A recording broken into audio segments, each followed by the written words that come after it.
A'udzu billahi minasy syaithanir rajim.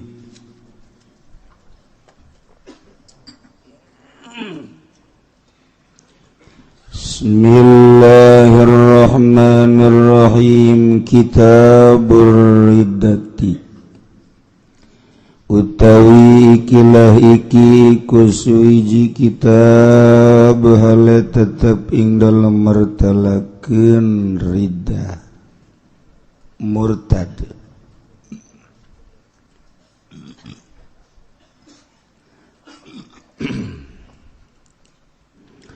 Ya utawi riddah qat'ul islami biniyatin aw qawli kufrin aw fa'li,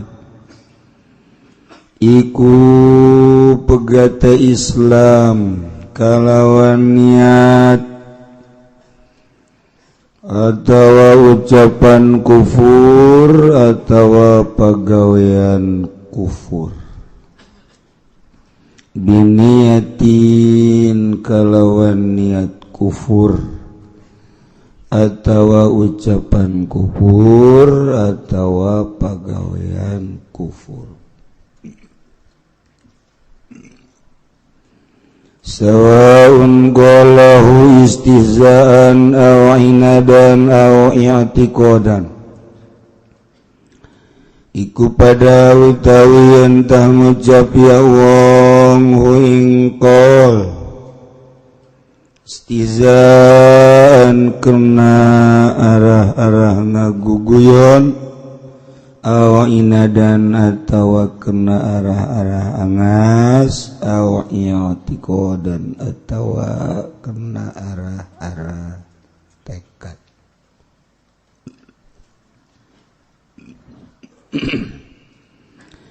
Faman nafasani maka utawi sapaman iku nganapiakeun yaman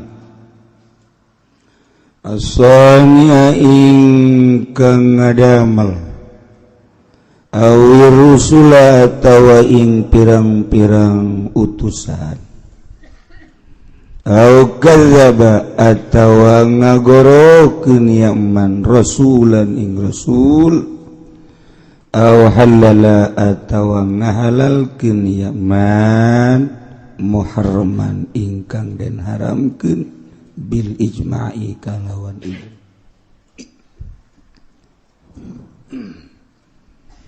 Ngeunaan mawa kitab macurat-coret.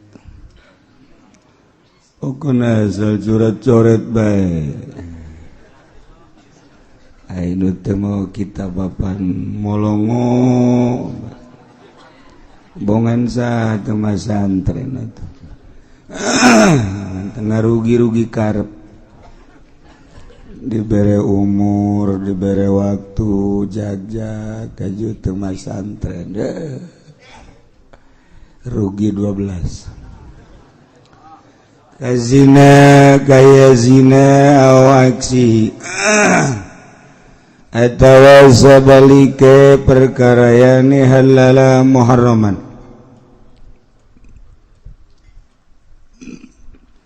aw nafa atawa nganapikeun yaman wujuba mujma'in alaih ing wajib mujma'alaih, aw aksi atawa sabalike perkara yakni nafa wujuba mujma'in alaih, aw azama 'alal kufri godan atawa ngazam yasiman ing atase kufur ing dalem engko esok, aw taraddada fihi atawa mang yaman pihing dalam kufur, kafara maka kufur yaman, kafara maka kufur yaman. Kitabur riddati hiji kitab rek nyaritakeun riddah, nyaritakeun pamurtadan. Ieu penting ku urang diaji komo di akhir zaman ayeuna loba niat ucap jeung pagawean anu ngamurtadkeun. Wayana urang ngaji bisa nganyahokeun sanggeus nanyaho urang hati-hati. Pangrugi-rugina jelema ketika maut murtad. Na'udzubillah. Sebab bakal dikulub salilana, dibelem salilana.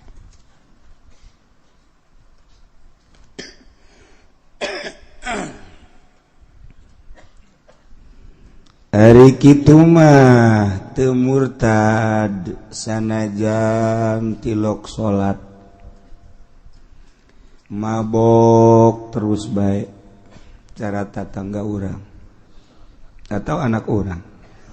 Na'udzubillah min dzalik.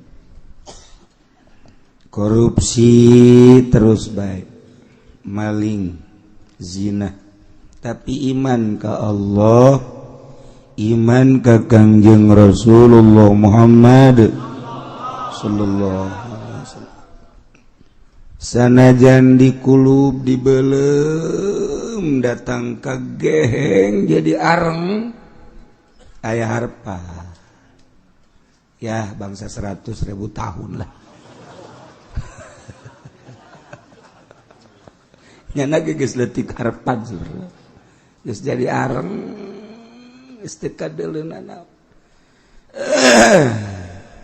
Aya harpan ke diangkat ku malaikat keluar sia areng. Bangona ieu di jero hate sia aya Allahan jeung aya Muhammadan. Lah cek nyana teh sawarpan. Kadia cek malaikat keluar ke di pandian di haud Kangjeng Nabi Muhammad sallallahu alaihi wasallam. Nyai-nyayan deui kadeu aya mataan, aya irungan, aya cedian. Biasa jadi jelema deui biasa. Jadi ai. Tapi manggeus jadi areng ai hideung geus. Gara ka sorga cek malaikat. Embung. Embung di tangga surga leutik hate nya. Jiban embung, emang ka neraka deui, ka neraka embung panas. Ih ka surga ieu mah geus bagus, henteu lah. Henteu cek jeung izin cek ka surga. Izin, ya da boga ka izin balik deui tah. Malaikat ka surga, ka surga, ka surga. Moal tetap bertahan.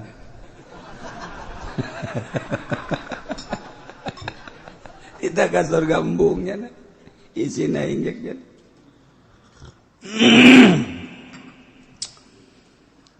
Ti Gusti Allah geus aya instruksi anjeun tintah ka surga bae kajeun embung-embungan. Bejakeun ka pangeran. Moal.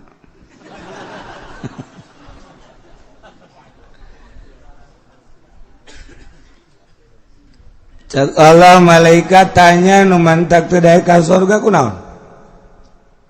Tanya ku cenah. Cak Allah cenah ieu ditanya nu mantak embung ka surga kunaon? Ya, jakeun atuh. Nu mantak embung ka surga pasti geus pinuh di surga. Nyana meureun pikiranana bangsa Puri Jaya gitu. Alam Sutra bangsa gitu.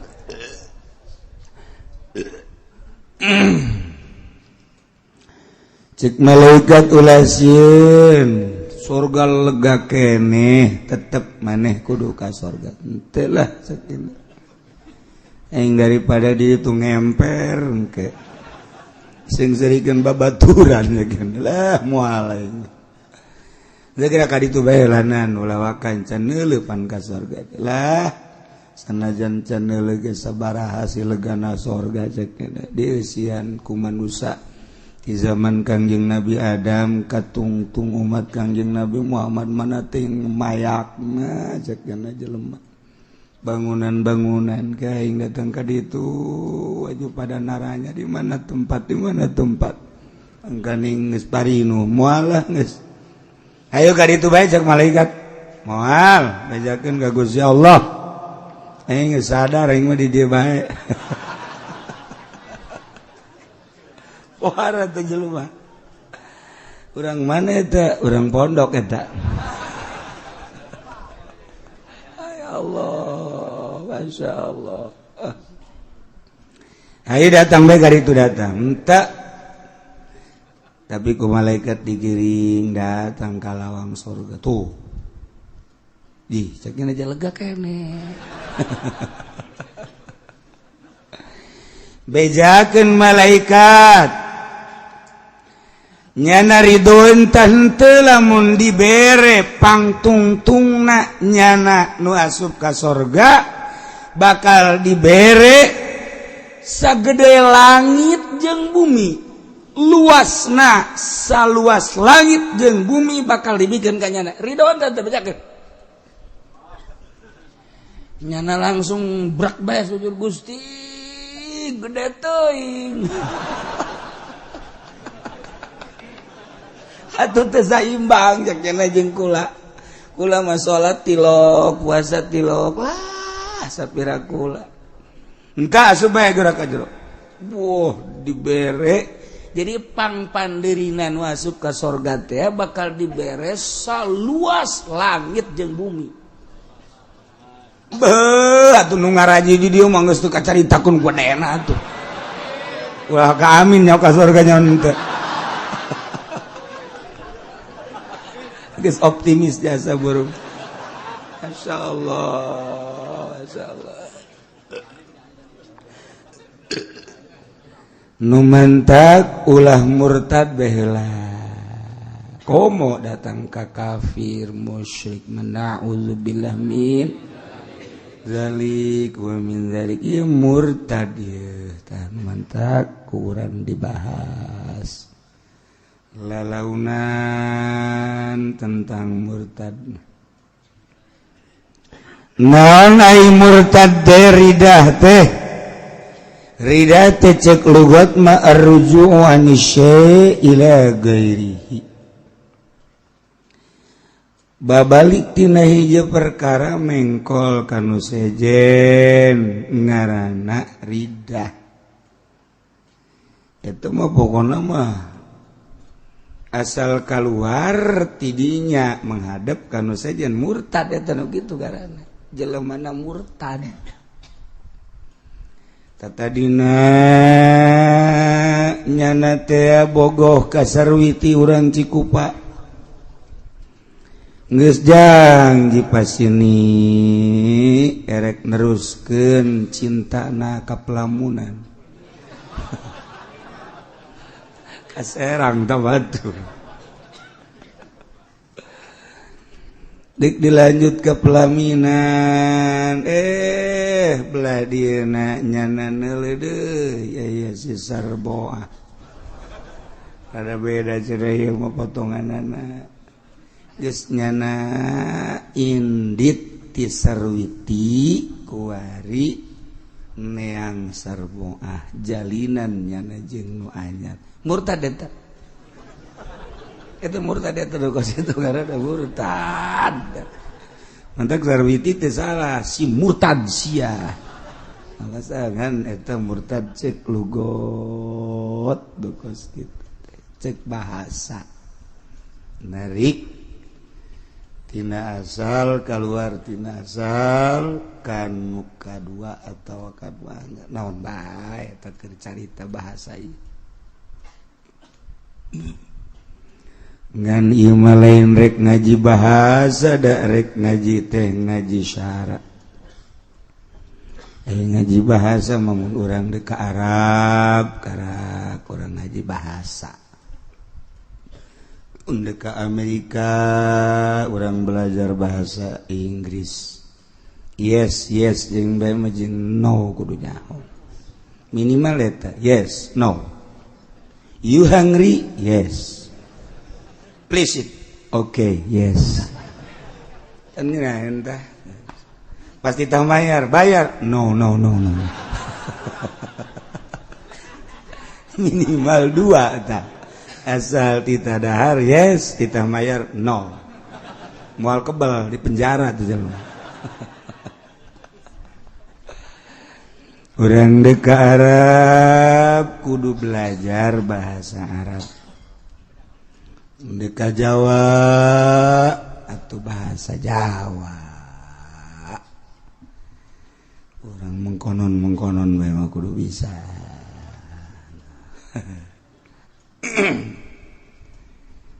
Aya nini ka Mekah. Betah jasanya na ibadah di Mekah. Anu ngaganggu anak incu betah nyana di Mekah di Madinah. Barang balik datang ke bandara King Abdul Aziz. Nyana embung balik. Paksa ku kepala rombongan embung jak nyana betah nini mah di Mekah di dia. Dipaksa ku ketua kloter enggak tah ieu mah di dia cenah teh deuk di Mekah bae resep dia resep si resep ieu incu anak dulu di ditu di Jakarta geus narungguan karang tah aing mah kajeun paeh di Mekah bae betah jasa di Mekah wah jasa temen ini nginain jasa ibadah cenah di Mekah. Atuh teh naon cek ketua kolektor para rombongan kabeh geus ridho lah nini deuk di Mekah bae mah masalah jadi Indonesia ge geus teu pati mangfaat cek gimana teh geus deuk di Mekah teh naon sabodo bisa nini bahasa Arab henteu cek gimana teh nah balik dibikeun ke orang Arabnya eta kepala kloter mau orang Arab. Tah, ini meren ini kasih tah. Emang nyana teh kudaon? Bisa aja. Bung balik nyana ka ditu ka Indonesia yang di dieu bae. Wow, cak urang Arab lumayan ya. Parawan gen ini no problem cek. Maafi muskilah cek. Wah, tidak ada kesulitan guys, penting malah ceknya nanti bikang bae urang Arab pun kos kitu. Oh jelema embe ge ditumpakan urang Arab. Tah, nini urang Arab tah. Sok geura ngomong ka dinya. Barang ditanya, "Isbu, calang apa ini?" "Isbu, calang apa eta ini?" Isa aja, majnun aja. Dicarekan ke orang Arab cek ini aing mah balik ke Indonesia lah balik aing balik emang orang teu bisa bahasa Arab aing riweuh cek tuh teu bisa bahasa tadi mah betah jasa cek teu betah ke bangsa urang di ditu ngahijina barang ngomong jeung urang Arab teu betah kan bahkan cek kepala kloter dilalaga ku kepala kloter nini sing hade lain orang Arab doang kan bahasa Arabna engke nini lamun deuk maot malakal mautna kan bahasa Arab di dieu aju mun ditanya ku malakal maut teu bisa engke bahasa Arab asalna nini moal dicabut-cabut nyawa pan ieu geus kolot gua heula balik ke Indonesia balik tah teu bisa bahasa Arab aing balik nya ka Indonesia. Atuh nyana cerita bae barang datang ke Jakarta bojong incun hadena cenah ini bisa balik emang kono tadina mambung balik urang Arab garalak kira di ditu eta nini teu bisa bahasa Arab kuari ge urang nu ka markah teh kuari mah tuntunan bahasa Arab manasik 90 ka ditu mah dia di tukangna ya tuntunan bahasa Arab rapi aju lalaunan diajar bahasa Arab ngeunah kuari mah ngadaradak nanaonna ngadadak mentak tepat dinyaranaheun syarat rukunna munggah haji beda haji nu baheula mah barang balik ti Mekah teh ya jadi ngajagaan haji na pohara nukuarima Masya Allah menang lulumpatan berjamaah di Masjidil Haram datang ke Indonesia padahal mah imahna deket jasa ka masjid kos musuh jeung masjid bung asup ka masjid teh bung ya Allah malah memenang saminggu tatanggana aya anu nanggap jaipongan ngibing deui Masya Allah ngibing deui antak barang ditanya sia kunaon ngibing deui lah aing mah di ditu nage gelut bae jeung urang Arab nganggo naon aing di ke masjid panderi di gang teh tah jadi aing mah teu boga tempat di ditunya urang Arab galak geser cenah aing tilok anggeus salat ge cenah datang keur tahiyat geser nangtung bae aing mah geus ieu terkenal ku ari nyana haji geser Kali terkenal di Indonesia karena haji geser. Ya Allah, orang Arab bisa dengan geser-geser doang. Aksarama ngaran rida taqatul Islam biniyatin. Megatkeun Islam kalawan niat kufur. Lamun cek tukang ngaji mah ieu Hazpul awal bidalilisani biniati teh didapatkeun kana kufrin anu kufrina eta sabada qauli biniati au qauli kufrin biniati kufrin saraja gitu kurang bagus anu bagus mah biniyati kufrin au qauli au fa'li eta nu hebat mah mun urang nyaritakeun tentang nahu kulantaran ieu mah kitabna kitab jembrongan teu bisa dibaca ku budak leutik mana bisa budak leutik maca kitab kolot ge hese ieu mah qauli kufrinna diteuneun di tengah biniyati eueuhan qauli kufrin ayaan fa'lin eueuhan deui jadi ngetes ka kiaina coba sia bisa tante coba ku aing dik diciclek kieu lamun biniyatina eueuh kufrinan sarua jeung biniyati kufrin jadi hazful awal lidalilisani au qauli kufrin aya Paling neueuhan ieu mah hazfusani di dilatil awal eta nu hebat mata sebab awalna aya kaduana pasti tek masih moal teh kitu jadi diayakeun duanana tanda lamun geus bisa nganyahokeun kos kitu berarti kiayeuna hebat geus ana hebat kahebatanna nangke dijual ka Golkar jadi geus lakunya nah geus kuari mah jadi kiai partai hadena aing teu ka Golkar cenah kuari ka PDI atuh sawaun ge aduh kiai mah lain cenah lain kiai partai mah kiai NU NU geus sogok menyogok kuari kurang sedih kuari mah pemandangan NU dinten teh ge kultur urang teh kultur NU tetapi orang ningali muktamarna gerlut perebut naon meureun teh nu gerlut teh gerlut lamun NU na gelut atuh komo nu lain NU na perang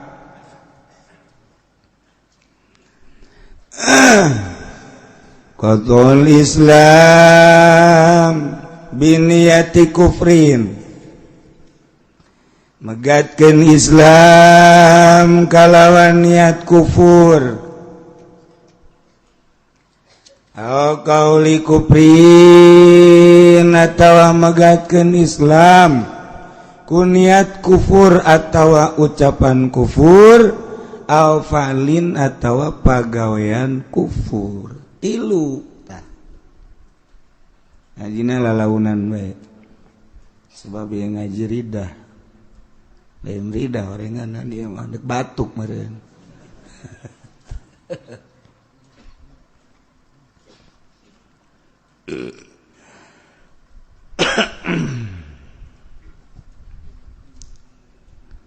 megatkeun Islam biniati kufrin ku niat kufur. Ki Zaid teh agamana agama Islam.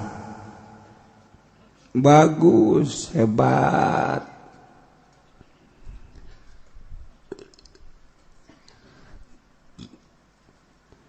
Kuari Ki Zaid bergaul di negara. Atuh bergaul di negara mah sebab negara orang Malay negara Islam. Negara demokrasi teu salah. Ngan inget asasna demokrasi mah lain asas Al-Qur'an. Lain asas agama. Asasna ialah asas materi. Jauh bertolak belakang antara Islam agama naon kitu syar'i yakni agama naon kitu negara syariat jeung negara demokrasi. Asasna jauh. Ieu mah asasna religi Islam. Syar'i mah agama syariat mah negara syar'i mah negara syariat mah. Tapi lamun demokrasi mah adalah materi. Jauh antara agama asasna jeung materi. Tapi di Indonesia bisa ngahiji. Di Indonesia teh bisa ngahiji. Aya 3 agama nu diperhitungkeun baheula ku Bung Karno. Hiji agama Islam sebagai mayoritas. 2 agama Kristen, berikut Katolik, berikut Protestan. Nomor katilu Marxis, tapi bisa dihijikeun dari Sabang sampai Merauke. Ialah keistimewaan Bung Karno. Lain sakadar menang pemikiran Bung Karno nang musyawarah.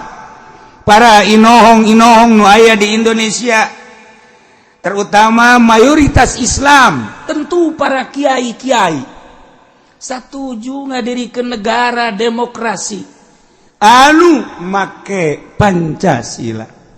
Kok bisa kos kitu sih? Wallahu a'lam. Geus kos kitu bae. Tetapi dirasakeun kurang damai, indah, bahkan kuari jadi percontohan negara-negara lain. Jadi percontohan negara-negara lain. Kiai teh setuju lamun kuari negara Indonesia dirobah kurang kuari jadi khalifah, sangat setuju. Nah atuh kiai henteu ngarobah atuh hayu jeung aing perang sia. Sia lamun perang boga naon? Boro-boro ditembak ku hinis geus coplok sia. Kayakinanana namun endek urang ngarobah negara kayakinanana mantak pupuk di kuari. Lalaunan supaya satu saat urang dek ngarobah negara keyakinan orang geus luhur. Lamun keyakinan model kos orang kos kieu mah moal menang urang dek. Contoh keyakinan dia. Kurang kumaha harebatna nu aya di MPR. Kurang kumaha harebatna menteri. Kurang kumaha gubernur harebatna. Dina harti harebat teh aya sagala nu talar Quran kapan di MPR teh. Lain lalagaan mun nyaho. Menteri agama teh nu kamari ieu teh lain lalagan eta teh Quran teh talar. Lamun urang nyaritakeun adil baheula talar Quran. Talar Quran filsafat hebat, hadis da pohara, bahkan kuari keur nalar Bukhari. Berarti kan hebat lain lalagan. Tapi kunaon eta Quran nu hebat, hadis nu hebat, wah kitab dibacaan akhir hayat jabatanana. Nah, nu di luar teh nyaho, heuh. Lobongana ngajina ngawuduk bae, heuh. Sabaraha penggede anu disel talar Quran, talar hadis. Berarti kan ilmu teh teu ngajamin boro-boro di akhirat, di dunia kene kos kitu. Quran ditalar, di dadana aya Al-Qur'anan, di dadana aya hadis Bukharian. Ketika berhadapan jeung duit miliaran, Quran hilang. Quran eueuh nanaonan, hadis eueuh nanaonan. Nu kadeuleu eta percis kos bangsa kiai tukang ceramah. Ini kos itu. Saya seri kos aja yang serikeun. Pan aya jelema na di diulah seserian. Aduh ya Allah.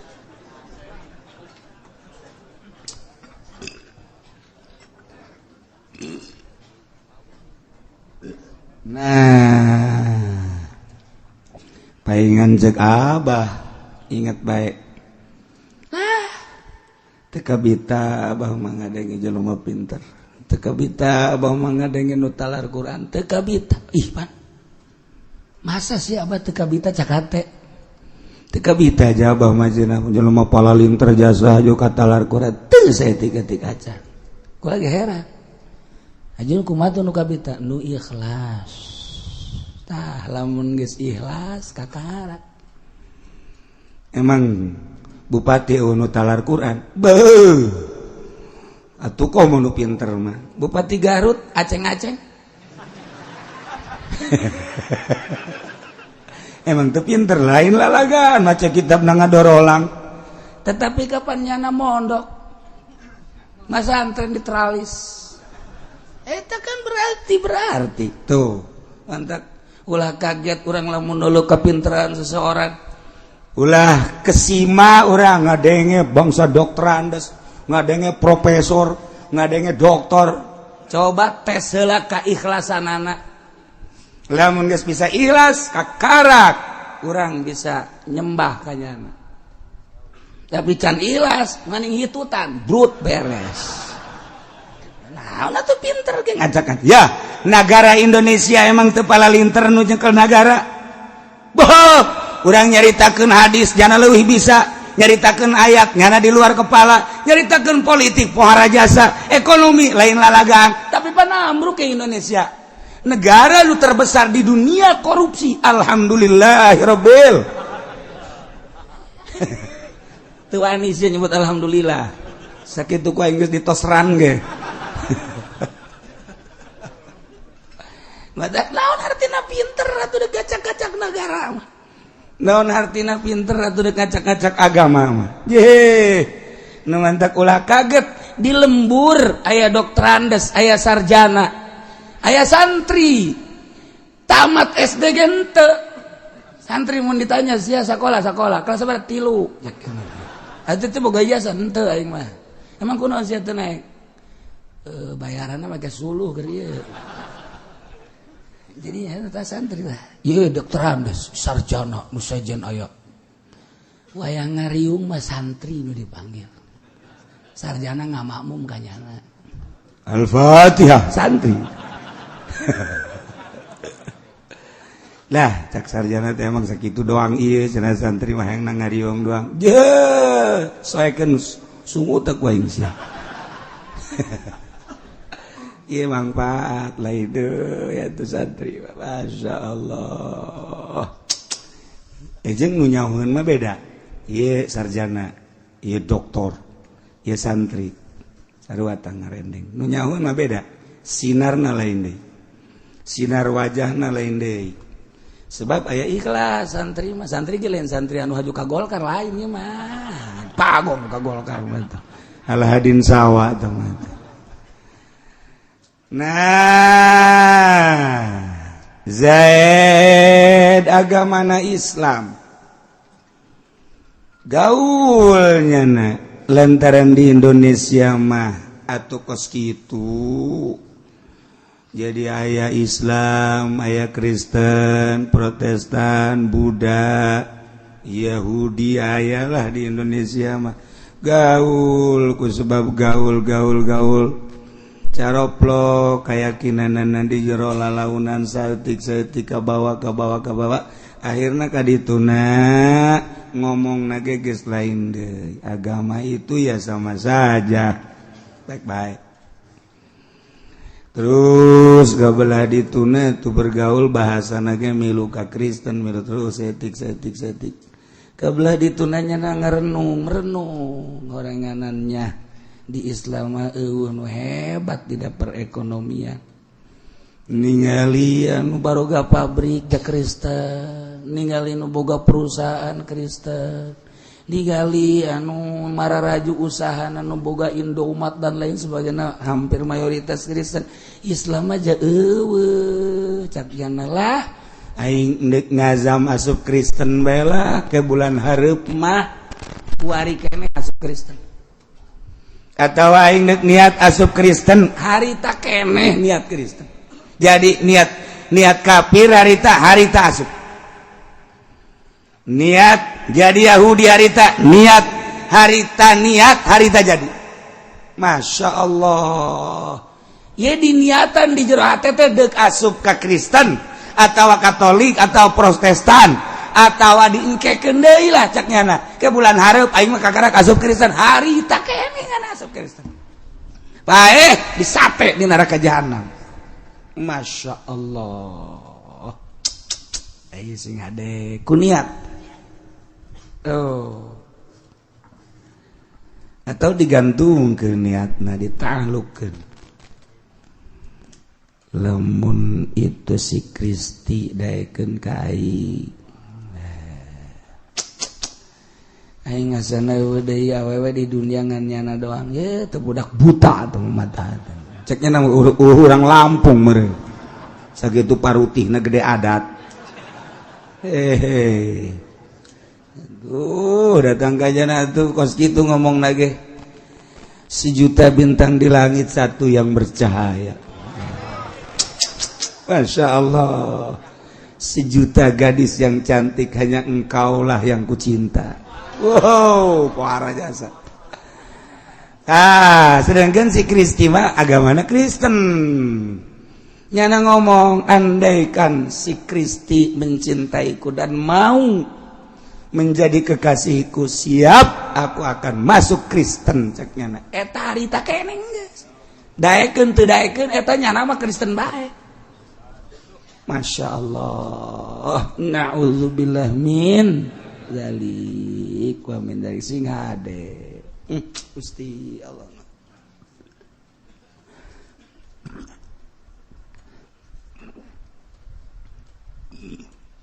Ternyata di Indonesia teu kudu sa Indonesia. Tangerang teu kudu sa Tangerang. Horenganan di sababara lembur aya anu ngudag-ngudag awewe, kemudian awewe na Kristen nyana sisi lalaki asuka agama Kristen. Ya Allah, hanya demi sawah mencong. Akidah dikorbankan ku goblok-goblok teh si jelema. Ieu keur carita urang goblok teh padahal mah atuh hidayah we dicabut ku Gusti Allah. Mantap hidayah mah mahal jasa, lain nu urang nu Allah.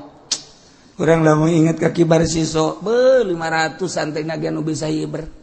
Tapi pannyana kabita ku seorang wanita, ya Allah ya Rabbi, zina, mabok, ngabunuh, maut, kafir. Mantap kula dibangga-bangga gagah jabatan harta termasuk ilmu nu Allah ketika dicabut bauna naon. Aye niat sing hade lempeng-lempeng mantap jadidu imanakum bila ilaha illallah. Perbaharui iman ku ngucapkeun la ilaha illallah. Ulah eren-eren minimal maca la ilaha illallah ba'da salat 3. Jangwatan iman la ilaha illallah 3 balik. Tarik andapeun bujal 2 jari sampai ka ubun-ubun. Supaya roh urang teh bener-bener ngucapkeun la ilaha illallah. Bantingkeun ka luhureun susu katuhu 2 jari. La ilaha illallah kahandapeun susu kencan. 3 ta salat seperti gitu disebut talqin zikir. Tarik napas. Ilaha illallah. Geus ku 3 ge insyaallah. Ku 3 ge. jaga iman sing hade lah moal kebal hirup di dunia. Nasihatan awak kurang dalam menulis mobil mewah cak kurang teh aing hayang amat nasihatan kurang awak sadar sia sadar jasa najan sia teh sadar ge dek naon pake meulina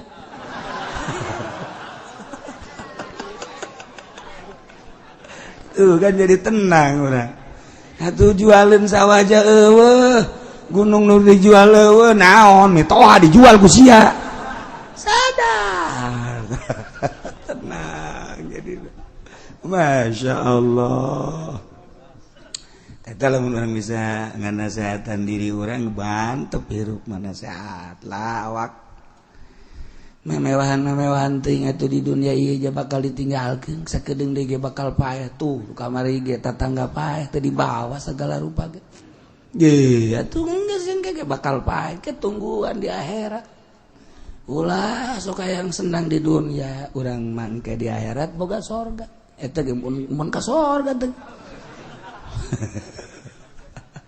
nasihatan Allah karim rapi Masya Allah sih ada niat kufur berarti langsung jadi kufur niat Yahudi jadi Yahudi niat asup Kristen jadi Kristen niat jadi Buddha asup Buddha sing hade niat urang termasuk azam urang beda niat jeung azam ai niat mah qasdu syemuk taronan bipali ari azam qasduhu wa tarakhu anhu jadi ngamaksud ngan engke berarti ngazam ngan sarua ngazam niat dina urusan kakufuran mah tetep bae kufur bae Masya Allah sing ade tanu mantak hati-hati niat urang azam urang Gusti Allah nu agung di akhir zaman maloba dedeulean jeung dedengean mantak kurang-kurang nama sing gelenceng ke di akhirat ya mantak lalaunan perbaiki keyakinan urang terus kena rapi urang mah keyakinan teh kakarak datang ka wujud kidam bakom khalafal lil hawadits qiyamu binafsi wa daniyat qudrat turadat ilmu ayat eta bae artina wujud aya-ayana teh kidam teh artina teh heula teh mimitina Allah mah bako teh artina langgengna Allah wa tungtungna ngan sakadar sakitu urang makan bahasa tauhid teh henteu nyulusup ka jero kolbu jadi karasa ngeunahna tauhid urang mah teu ngarasa ngeunah tauhid lamun jelema geus ngarasa ngeunahna tauhid mah moal aya ngarasula ka Gusti Allah henteu kumaha bae ge ngeunah sebab urang sok ngomong wa bil qadari khairihi wa syarrihi minallahi ta'ala kabeh ge tu kudrat Allah bagus ti Allah goreng ti Allah rasupkeun ka jero hate kabeh ge jati Allah bakal ngeunaheun geura dibere sugih ngeunaheun dibere susah ngeunaheun sarua ti Allah dibere sehat ngeunaheun dibere gering ngeunaheun sarua ti Allah ngomong sacayut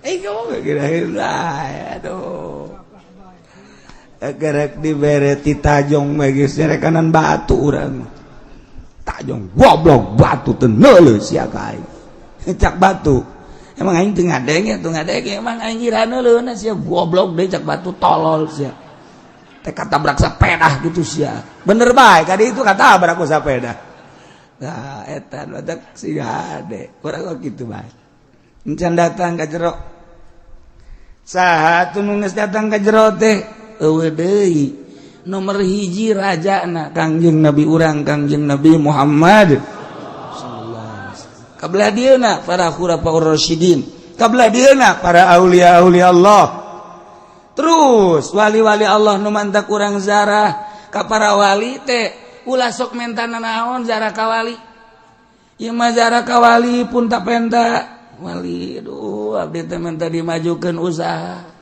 emang pangeran nyana wali atuh abdi teh coba bae usaha lah ieu asana bangkrut amat lantaran di kepemerintahan Jokowi mah jadi kos kieu dua perkara abdi menta wali hiji pajukeun abdi mun abdi teu maju Jokowi na jungkelkeun Gusti kan siapa kos kitu mentana da teh salah ulah kitu atuh geus bae mamenta Gusti abdi mamenta teh ka Gusti ieu zarah ka wali wali teh ahli Gusti anu geus bisa ibadah capretan abdi atuh Gusti kana ngeunahna ibadah sakumaha ngeunahna inu dizarahan ku abdi jana mah geus bisa tawakal nya mah bisa sabar nya mah bisa qanaah nya mah geus deukeut jeung Gusti abdi ge hayang cara manehanana tah zarah ka wali mah kos kitu jadi supaya urang teh bisa nuturkeun nyana mazarah lah mau pemimpin zarahna ge kubloon deui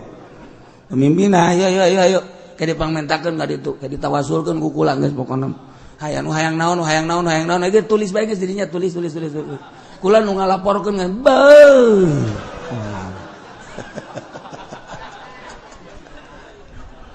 eta tolong pimpin jarana lain hayu pupuk supaya rapih nyahueun kana aturan-aturan zara nu mantak Muhammadiyah ngaharamkeun ge eta nyana eta kos kitu haram tuh zarah kos kitu mang ulah haram non gitu zarah ka para wali basa kumaha eta teh tadi supaya kacepretan kabeleteran masyaallah ieu urang lamun nyaritakeun tentang jelema anu geus panceg niatna boga kayakinan etalah para wali-wali Allah subhanahu wa ta'ala urang gulak gilek koncina mana koncina dedeleuan mata teh geus kudu ulah resep kana dunya sakitu bae lamun mata masih kene resep kana dunya gulak gilek wae kajen kumaha kajen talar Quran talar hadis kajen teh nyana geus bahsul masail tapi mata resep kene kana dunya gulak gilek bae kamari muktamar NU aya 3 panitia panitiana 3 di Jombang hiji panitia muktamar asli 2 panitia gadungan 3 panitia akan kedatangan presiden 3 ente mah teu memperhatikan muktamar we aing mah dudu ngibah bae ge nyaho Saya kiai nyaho menang ti mana tuh ulah mimilu ka aing saya masih aing main 3 panitian 3 hiji muktamar asli panitia muktamar asli nomor kedua panitia gadungan nomor katilu panitia akan kedatangan RI 1 tilu panitiana nu panitia asli ele ku panitia gadungan lantaran panitia gadungan memawa tas segede disatukanin nyana aya tas kabeh kunyana didatangan siap ente anu dibere 50 juta anu dibere 30 juta saurang kiai kan jarago ngajina anu geus di otakna teh aya bahsul masailan Quran aya di otak hadis aya di otak tetapi hasilna 70% kiai narima karena pamer eta duit ukula dibejakeun sote geus hancur-hancuran ku ye emang kumaha gitu kadang kurang anu nyawanan aing jeung siapa nyawan aing coba buktikan kiai nu merean duitna ngobrol jeung aing dek lompat ka mana sih ya dek lompat ka mana ayo ngaku sia disesuaikan sungut sia ku aing ieu maksudna naon rusak jasa Quran aya di nyana hadis aya di nyana yuk basul masail jarago nu mantak dibubarkeun ge hampir dibubarkeun emang naon duit main ieu nu mantak agil sirat deui nu anu terpilih duit nu main baheula matas bahsul masail matas mutamar NU di jero dada di jero otak aya bahsul masail mawa ilmu kuari balik mutamar nu ditugakan teu nyaho anu di luar ieu naon dimaksudna ieu inget ka abah deui bae kula maca karu tadi aing mah teu kabita bisa ngaji jago ngaji teu nu kabita ge ikhlas tak kadadehekeun we tadi ceuli mun sia bisa ikhlas geus jadi jelema mun sia can bisa ikhlas can jadi jelema mantak datang ka kuari kula teu berusaha supaya ikhlas abe jelema marere duit ka kula sial jasa orang hese tak ikhlas aduh masya Allah kan nomor kahiji nomor kadua eta abah mah ulah sok ngadahar duit ti pamarentah tarima mah tarima bae cekel ku sia aju ka manakeun ulah omong aduh aji pending geus kieu bae aya keneh eueuh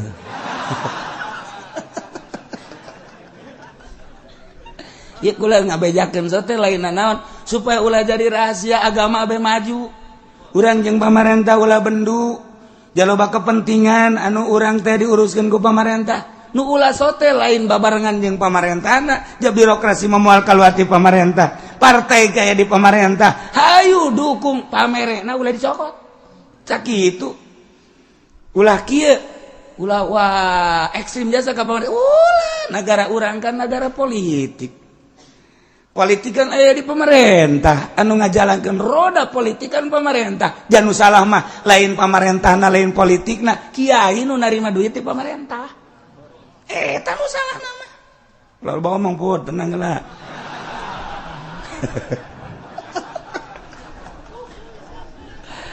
besi pajar ekstrim ka pamarentah Numanda kula mah jeung lurah wararau, jeung camat wararau, jeung bupati lain bupati Tangerang bae, gubernur loba jasa nu wau, bahkan jelema nu di luhur ge nu dipunclot.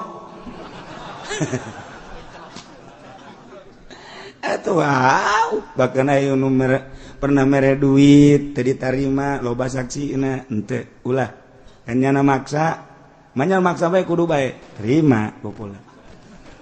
Terima kukula bener nganyana jangka masjid moal mali ka masjid ke moal masjid dia moal ulah duit pemerintahan di masjid dia kecuali pribadi lamun narima geus sabaraha miliar masjid ulah ieu mah endek ngaji bae endek ngaji mere tatarina endek 100.000 gede teuing asupeun deui cokot 50 gede teuing akhirna mah 500 mau nyata geus kadele.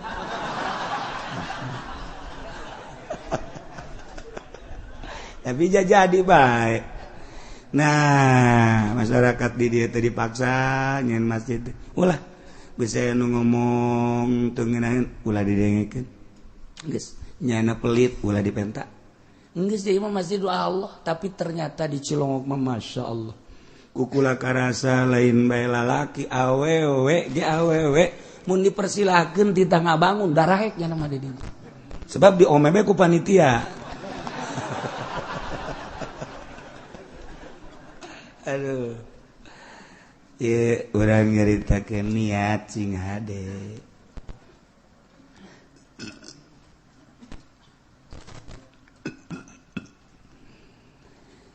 Jadi jelema anu geus bisa niatna mantep, hartina mantep boga kayakinan.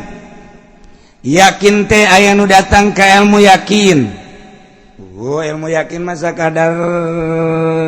sakadar dina cangkang aya nu datang kana ainul yakin aya nu datang kana hakul yakin ta eta urang teh dina niat ge dina niat lamun can datang ka ainul yakin cara urang kieu teu husu salat teh husu salat sholli fardhal maghribi salasa rakaat Allahu akbar biasa Allahu akbar mulai sapatu aing sendal aing anu maling moalnya ieu masjid ieu mah biasana rada rawan ieu aduh ku aing teu dititipkeun ka tempat sapaditipan kan kaduhung jasa aing aduh masa si salat kos kitu eta kan salat hampir rata-rata. Bismillahirrahmanirrahim. Aya boga duit bangsa 3 juta deui kabeli motor tah. Ngan 3 juta hese jasa ieu ngan 3 juta. Aduh beta ka bapak teu dibere ku bapak. Aya 3 juta. Ieu keur salat teh motor nu aya di jero hate lain Allah. Nu aya teh sapatu, nu aya teh sendal, nu aya teh kendaraan, nu aya teh jabatan. Gunana eta? Niatna kakarak cangkang doang. Ngaranna ilmu yakin. Kakarak datang ka ilmu mah kos gitu, udaran. Tapi lamun geus datang ka ainul hakul yakin. Ainul yakin be mulai husu aya. Aya husu ngeunaheun salat. Allahu akbar. Keagungan Allah bakal katempo. Keagungan Allah bakal kadeule, keagungan Allah karasa. Bahkan gerak diri nage lain perasaan nangnyana na ngagerakeun Gusti Allah. Kakarak dirinya aya khusyuk ngeunaheun biasa.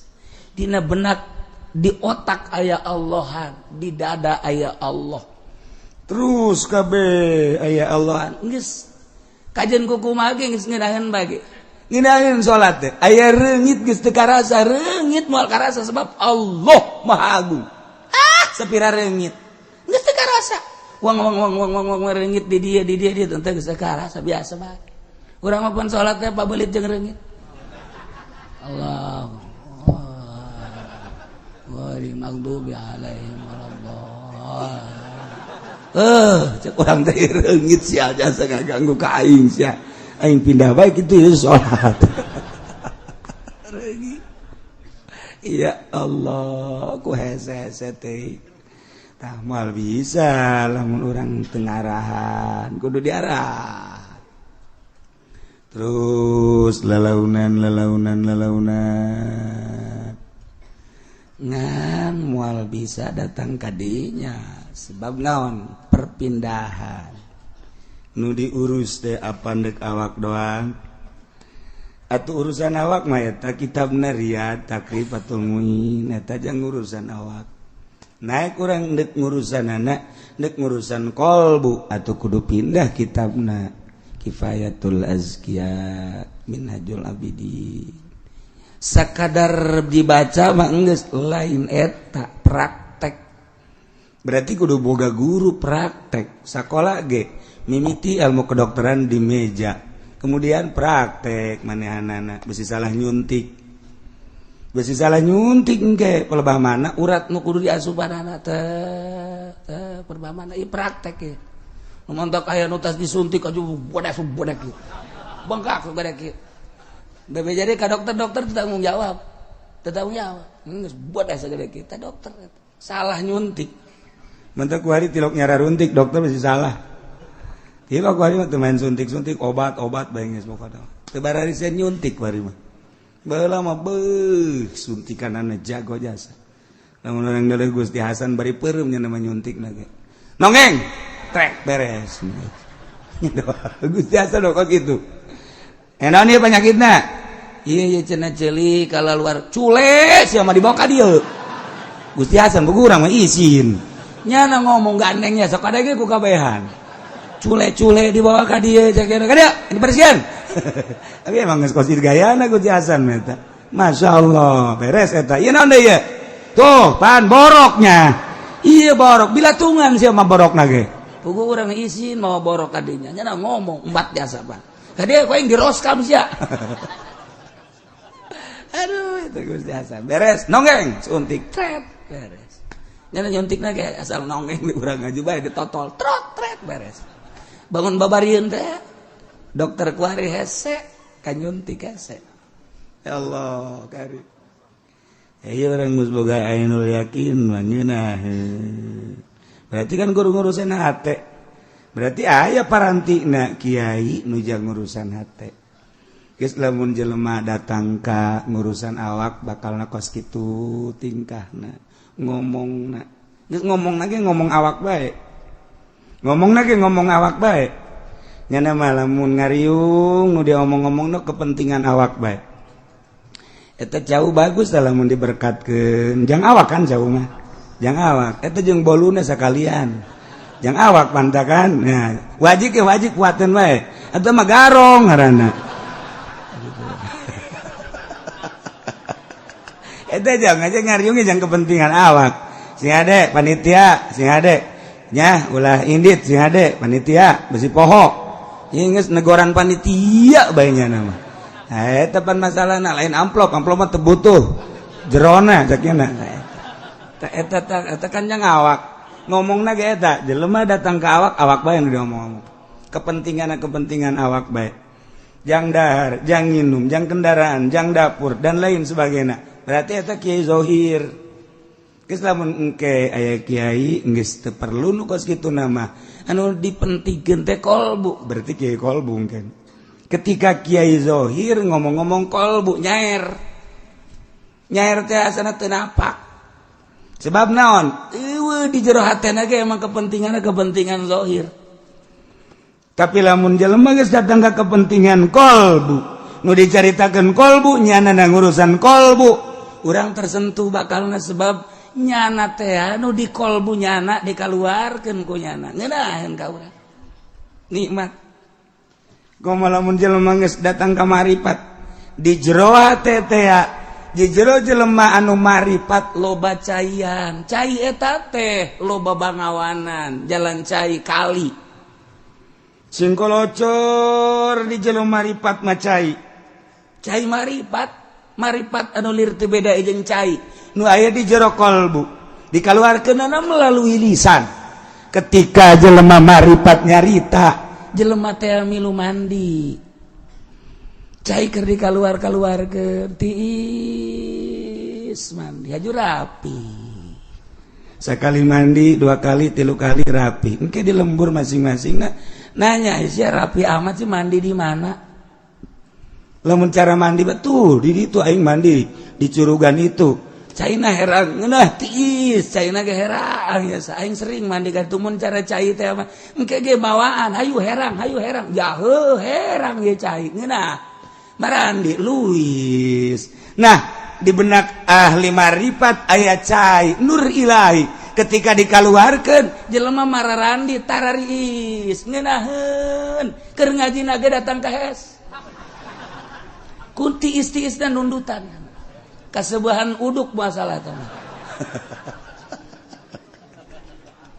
sing kolocor cai masyaallah tapi lamun kiai zohir cai mah cai ngan butek kiru biasa sia teh minta samani di mana di ditu bangunna kadina rodek sia kadaleuna mana kadaleuna apa sia rebok amat teh teu herang teh herang tas mandi tapi teu herang sia ngajakan urang mandi teu hayang aing sia ge kos kitu mbuh teh ditaringgalkeun ku jelema Quran aya di nyana hadis aya di nyana tapi jelema eueuh nu daek intifa ngalap manfaat embung mandi nyana di dinya ku sebab naon sebab nyanana ngabutekeun hate eta bae sok baga pikir ku urang sok renungkeun bahasa-bahasa wali-wali Allah ketika geus herang jelema maneangan cai nu herang atuh teh sia ditu magahan ngaji heueuh teh tadina aya 200 semua jadi titahan kuari aya tinggal 3 jeung tihang aya tihang aya sabaraha tihang aya 2 berarti ngaji saurang atuh heuh 3 jeung tihang berarti nu ngaji saurang ulah disalahkeun masyarakat ulah disadekan jamaah diri soranganana kurang introspeksi ulah ngomong kieu-kieuina kunaonnya jelema teu daek ngararaji aing ka dinya kabur garoblok kurang dinya mah ih cak urang dinya siana goblok tungtung apa goblok ban lain ngaji hate nah iyalah sigade biniyati kufrin terjadilah pegat Islam yakni keluar ti agama Islam kusebab niat kufur masyaallah naudzubillah min zalik da ieu nu panjang mah bakalna au qauli kufrin loba jasa mah bakalna ke insyaallah minggu hareup wallahu a'lam. oh